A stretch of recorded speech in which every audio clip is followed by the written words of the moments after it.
Hello and welcome to the Fernando.3GP channel. Let me show you the 1979 Stingray. It's already painted, beautiful.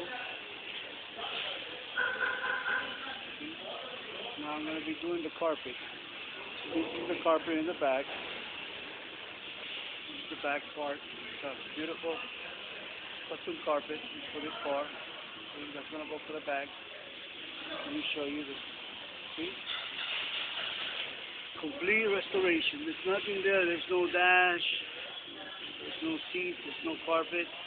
I'm doing that right now. I'm starting right now. Alright? Wires hanging. Some of them. Everything's going to be custom made.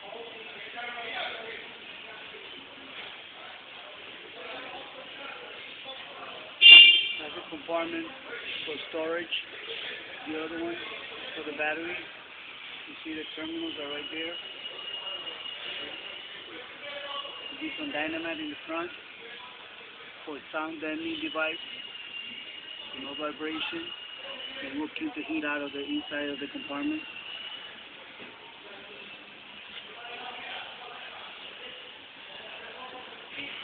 Okay, folks. Let me continue. I'll show you part 2 when I'm done with the carpet, okay? Take care. Bye-bye.